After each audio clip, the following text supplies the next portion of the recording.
The doors to the Viridian Tea House are open once more. Hello, everyone. Hope you're doing well. The only news I have is make sure I have my dates right. The Magic Makers Market will be at the Ant Life Space in Denver on November 12th. So that's this Sunday. The hours are from 11 to 4.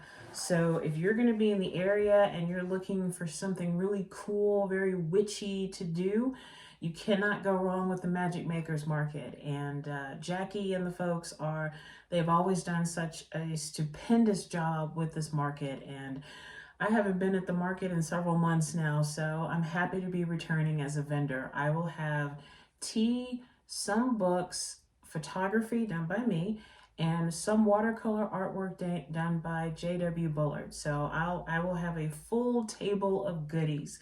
So once again, it is this Sunday at Ant Life Space in Denver. The hours are from 11 to 4. I'll see you there. Right, so I've got some really interesting books to talk about. I have some fantastic tea to review, and if you're ready, let's do this.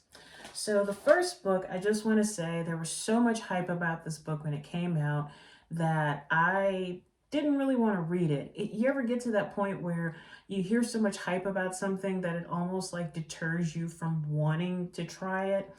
So I broke down and I tried to read the book and I didn't like it. And I was like, I don't know why people are liking this book. It's not my thing. Fast forward maybe a year or so, and I said, I think I'm going to try again. Mostly because this author will be in my area in February of next year. So I thought, all right, I'll give his book a shot. Who am I talking about? The book, The Maidens by Alex Michaelides. I hope I'm pronouncing that right, and if I'm not, I'm so sorry. But The Maidens. If you are looking for dark academia books, you cannot go wrong with The Maidens. Unfortunately, I've not read The Silent Patient yet, but I really do want to read it because this book I read in 2 days. I didn't want to stop reading it. I got to the point where I had stopped before, and yet I think I was in a different frame of mind because I actually continued on. So let me read the dust jacket for you. A spellbinding tale of psychological suspense weaving together Greek mythology, murder, and obsession. Edward Fosca is a murderer. Of this, Mariana is certain, but Fosca is untouchable.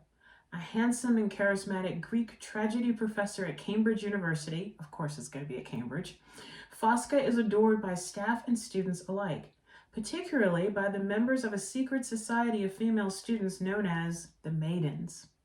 Mariana Andros is a brilliant but troubled group therapist who becomes fixated on the Maidens when one member, a friend of Mariana's niece Zoe, is found murdered in Cambridge.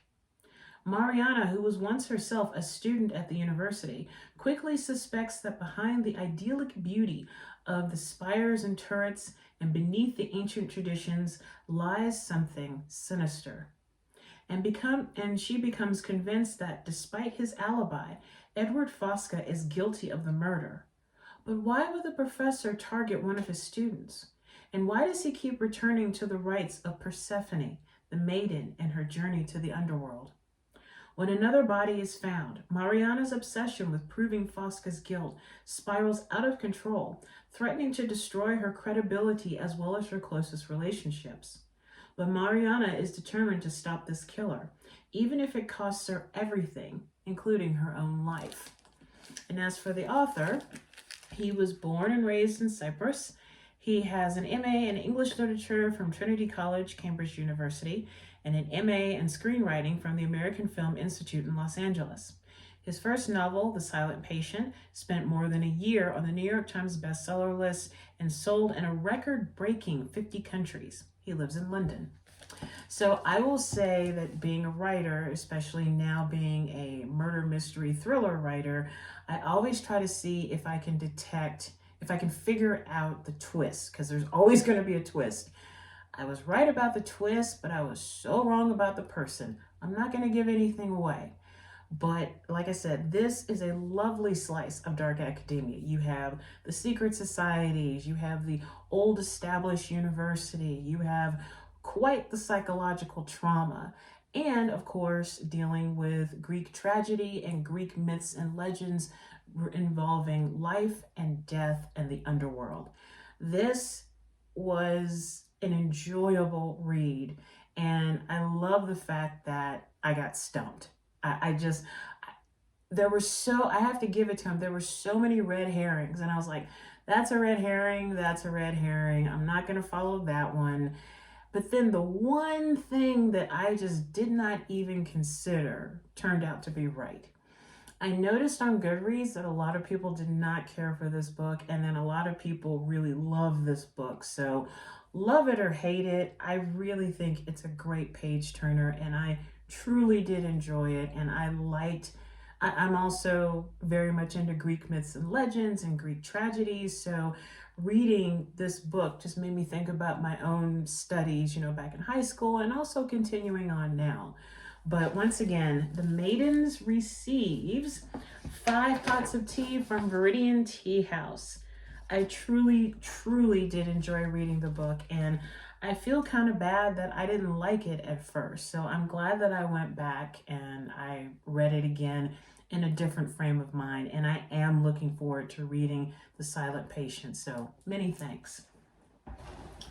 So the second book is actually a graphic novel, and I discovered it while perusing the website for a New York Review of Books in their books section. This is one of their graphic novels. It's called The Tenderness of Stones by Marion Foyelle. You get the cover right there.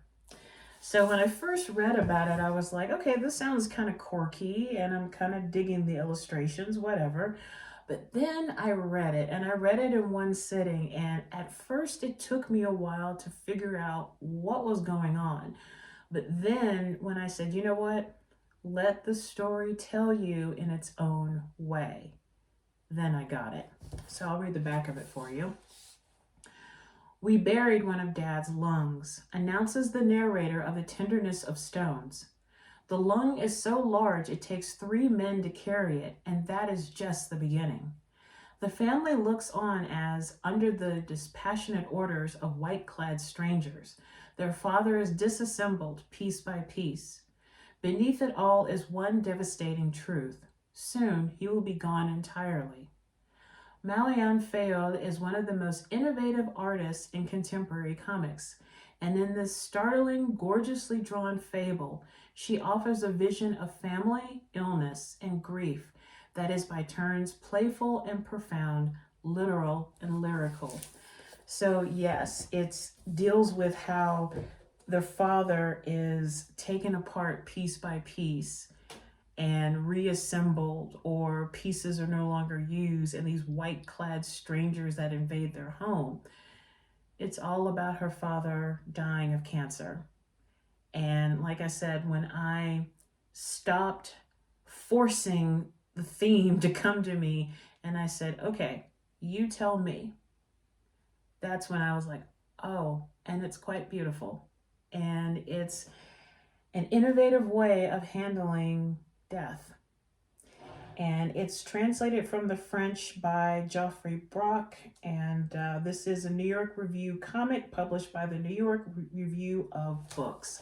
But yes, I love the illustrations. I'm not going to flip open the book, but you can kind of see the illustration of the cover. But I really liked how she handled her father's death and her family, and more importantly, her interpretation as to what was going on with him, and the lies and the deceit and the stories and the excuses, but the fact of the fear that her father was no longer going to be there. It was quite a touching story once I finished it, and I'm very grateful that Arapahoe Libraries had a copy of it. I'm truly appreciative, and yeah, it was very touching. And it receives also 5 pots of tea from Viridian Tea House. So if you're looking for a good quirky graphic novel or a way to explain death and grief to someone who might not think in a certain way, or might be a creative person like me. The tenderness of stones is the way to go. So many thanks. So on to the tea. We are going to go to Hawaii. I just want to give a shout out to Chelsea and Luke for giving us this tea sample. It's quite delicious. I did take a couple of sips. So Chelsea and Luke, thank you so much. Really do appreciate it. Thank you.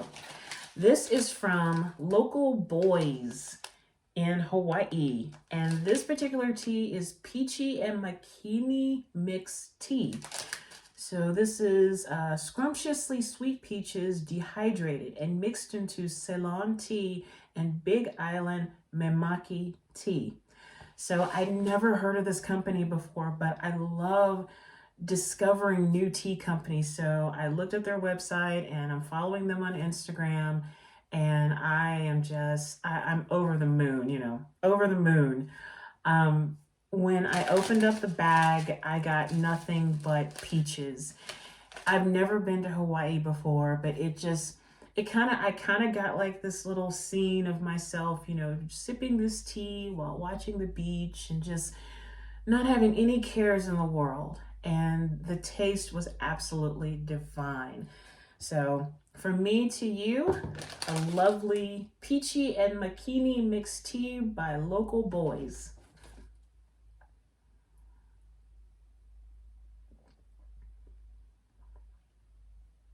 Yeah, that is a good blend of the Ceylon tea.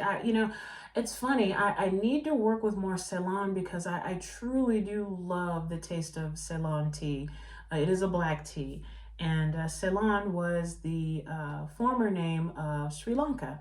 But most of my black teas are made with Assam, from the Assam region of India. But Ceylon has a completely different taste, and it goes so well with the peaches and the mix. What was it?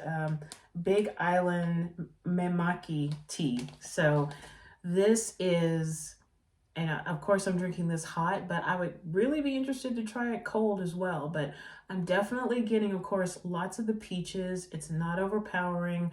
It's not, you feel like, what's the word I'm looking for? It tastes fresh. That's it. It tastes fresh and refreshing for the soul. So many thanks. If anybody from local Boiz is watching, this chick from Colorado is digging this tea. So thank you so much. This is quite delicious. Yeah, that is really good. So many thanks to local Boiz. And also, speaking of tea, my featured tea for today on social media is my Endymion Herbal Tisane. As I've told customers, all of my tea blends have a story behind them. Well, with Endymion, it's sourced from two areas. One, Greek myth. Endymion was the name of a beautiful Greek shepherd who would fall asleep on top of a hill, and the goddess of the moon fell in love with him because he was so beautiful.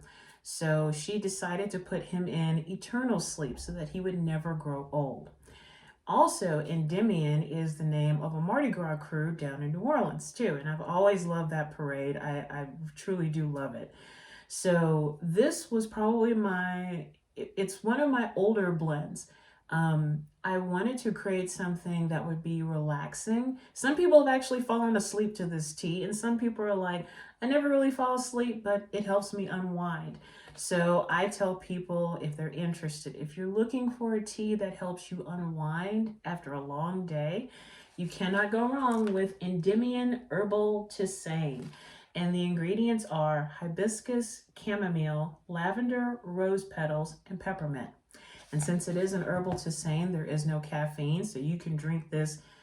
I would avoid drinking this in the morning, but you never know. But this is a good tea to enjoy while reading a book, or just, finishing up a meditation, or during a meditation. But yes, my tea for today from my company, Endymion Herbal Tisane. And you can get, this is a regular size bag. You can get regular size and sampler size bags on my Etsy store. The link is listed on my YouTube channel, so check it out. Right, so before I wrap up, let's do our breathing meditation. Make sure that you have a glass of water or your favorite tea nearby. Get into a comfortable position. You know the drill. No mantras, no chanting. We're just going to focus on our breathing and just take a break from your otherwise stressful day. So if you're ready, let's begin.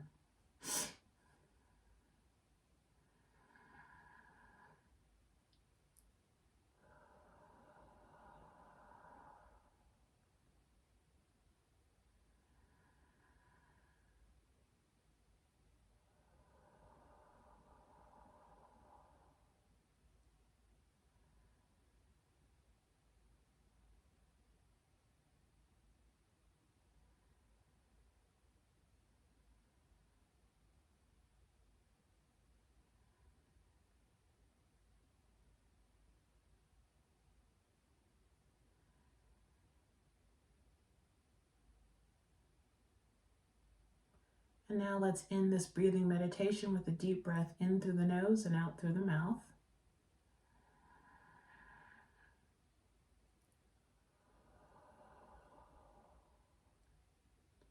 Slowly open your eyes or allow your eyes to come back into focus. And now let's have a sip of your water or your tea.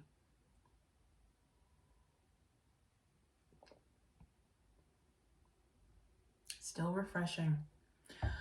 Well, that's all I have except for one final thing. So as you guys know, I'm really into poetry and I'm really trying to read more poetry because there's a ton of poets, past and present, that I want to explore and share with you guys. So today's poem comes from this book I checked out from Denver Public Library, The Poems of Robert Graves. And let's see here. For those of you who don't know, Robert Graves was born in London in 1895. During World War I, he served as an officer with the Royal Welsh Fusiliers and afterward entered St. John's College, Oxford. In 1926, he took a position teaching at the Egyptian College in Cairo. Following this, he left England for Majorca, where, except for short intervals, he has made his permanent home. By 1917, he had published 3 volumes of poetry, and by 1957, more than 20. His first novel, I, Claudius, won both the Hawthornden and James Tait Black Prizes for 1934, and since then he has written innumerable works of fiction based on classical themes, biblical translations, and several works of criticism. Goodbye to All That, Graves' autobiography, originally published in 1929 and revised for Anchor, was published by Anchor Books in 1957. So this particular book, all of the poems were chosen by the author himself, and this was back in 1958. So the poem I want to read for you as I end this, Front Door Soliloquy.